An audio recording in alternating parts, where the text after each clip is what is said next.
Hi everyone, welcome back to my YouTube channel where I read public domain stories aloud for your entertainment.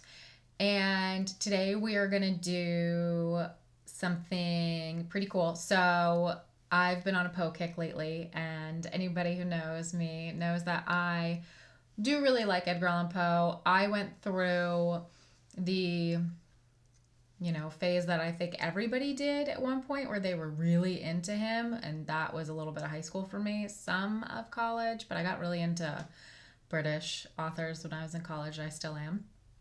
But we're going to do The Raven by Edgar Allan Poe.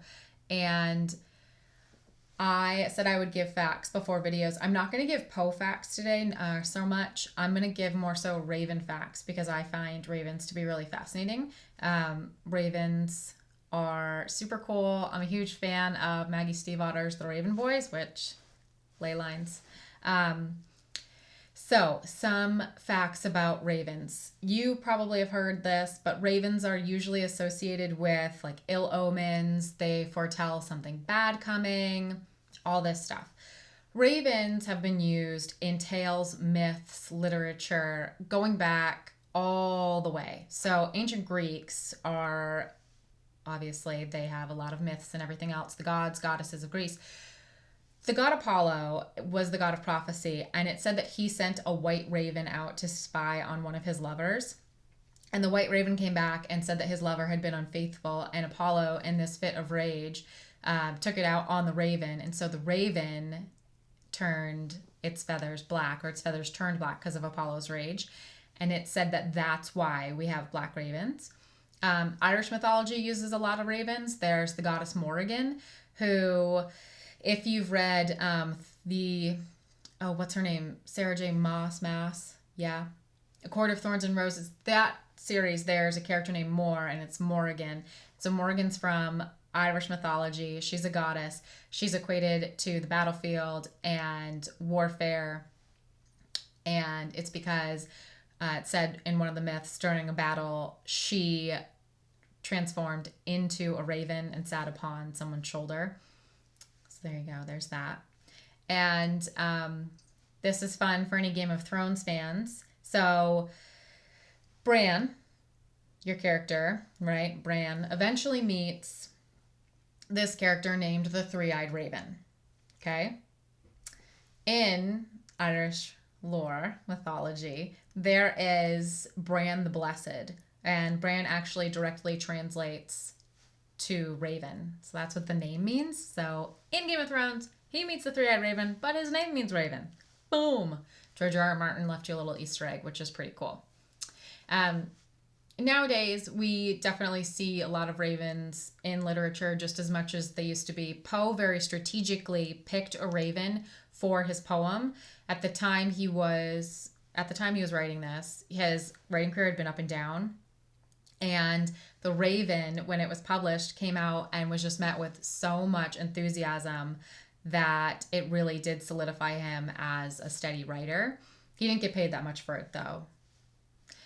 But it's a tale of grief, and the speaker in this poem is really going through it. He's about to lose his love, and Poe at the time, his wife Virginia, who, that's a whole nother story, that marriage. But his wife Virginia was dying of consumption, which we know to be tuberculosis. And so he put a lot of his grief in this poem.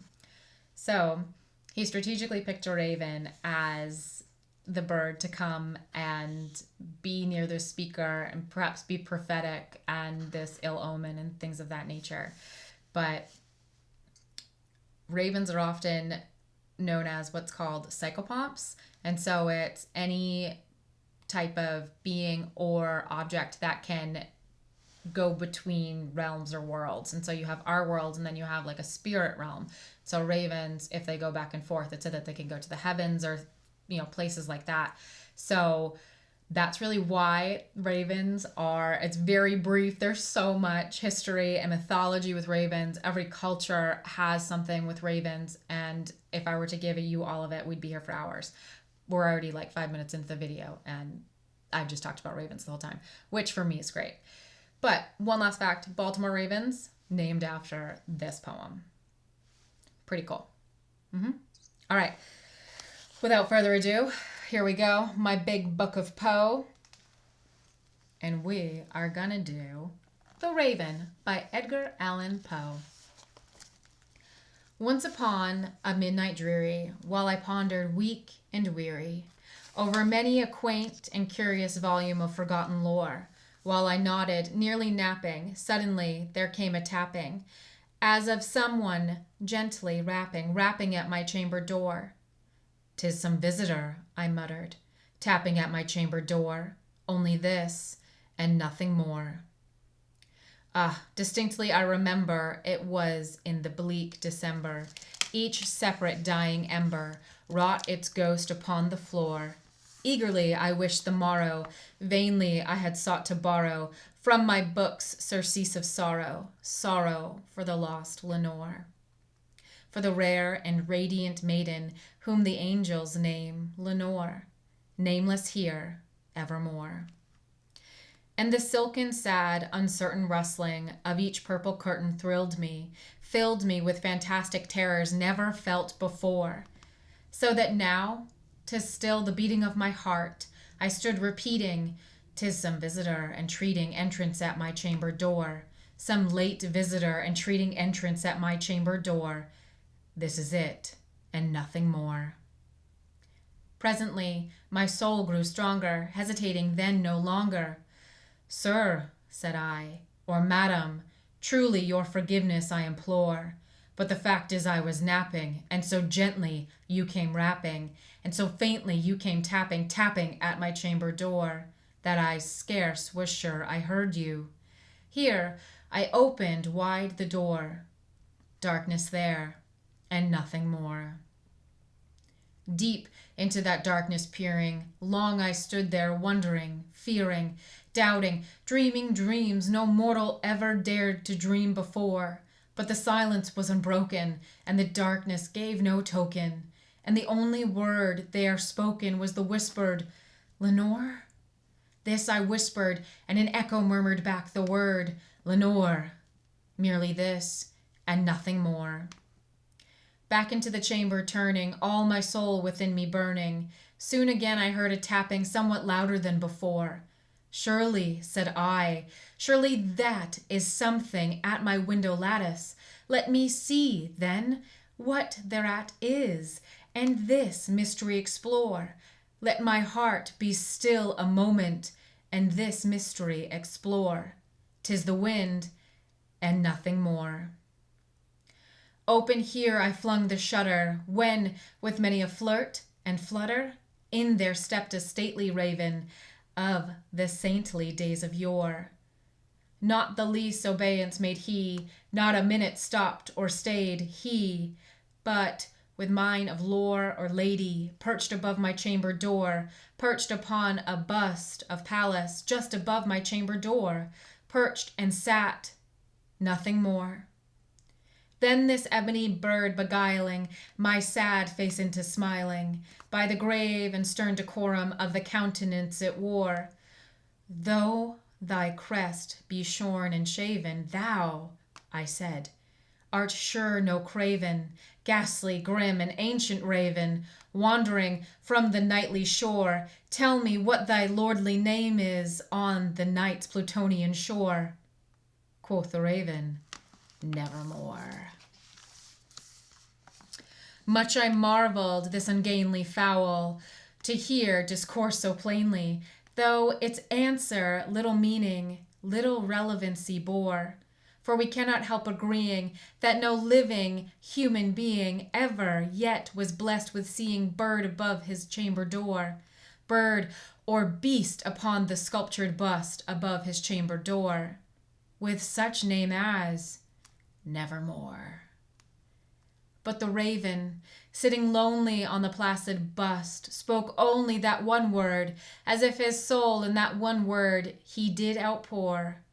Nothing farther than he uttered, not a feather than he fluttered, till I scarcely more than muttered, "Other friends have flown before, on the morrow he will leave me, as my hopes have flown before." Then the bird said, "Nevermore." startled at the stillness broken by reply so aptly spoken. Doubtless, said I, what it utters is its only stock and store, caught from some unhappy master, whom unmerciful disaster followed fast and followed faster, till his songs one burden bore, till the dirges of his hope that melancholy burden bore, of never, nevermore. But the raven still beguiling my sad fancy into smiling, straight I wheeled a cushioned seat in front of bird and bust and door.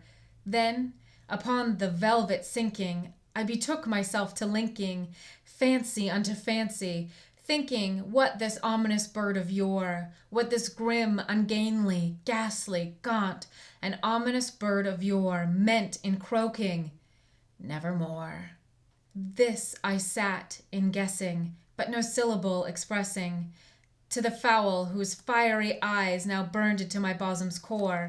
This and more I sat divining, with my head at ease reclining on the cushion's velvet lining that the lamplight gloated over.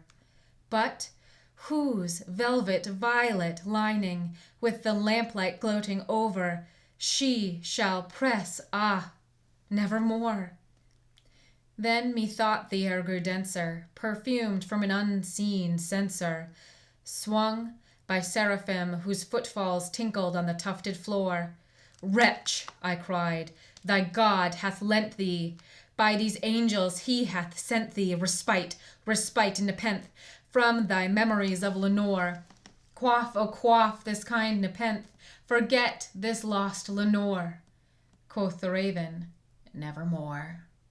Prophet, said I, thing of evil, prophet still, if bird or devil, whether tempter sent or whether tempest tossed thee here ashore, desolate yet all undaunted, on this desert land enchanted, on this home by horror haunted, tell me truly, I implore, is there balm in Gilead? Tell me, I implore. Quoth the raven, nevermore. Prophet, said I, thing of evil, prophet still, if bird or devil, by that heaven that bends above us, by that God we both adore, tell this soul with sorrow laden within the distant Aidenn, it shall clasp a sainted maiden whom the angels name Lenore. Clasp a rare and radiant maiden whom the angels name Lenore. Quoth the raven, nevermore. Be that word our sign of parting, bird or fiend, I shrieked, upstarting. Get thee back into the tempest and the night's Plutonian shore. Leave no black plume as a token of that lie thy soul has spoken. Leave my loneliness unbroken. Quit the bust above my door. Take thy beak from out my heart, and take thy form from off my door. Quoth the raven, nevermore. And the raven, never flitting, still is sitting on the pallid bust of Pallas, just above my chamber door, and his eyes have all the seeming of a demon's that is dreaming, and the lamplight over him streaming throws his shadow on the floor, and my soul from out that shadow that lies floating on the shore shall be lifted nevermore. And that's The Raven by Edgar Allan Poe. I hope you enjoyed that little kind of descent into madness. Poor guy. But he was going through a lot. So if you like this video, you can definitely like it. You can subscribe if you want reminders for when new videos are coming out. I'm going to put the subscription link right into the description of this video. And if you want me to read anything specific, please just pick something that's public domain because of copyright, and you can put that into the comments as well. And I hope everybody out there is happy, safe, and healthy. And until next time, I wish you all the best.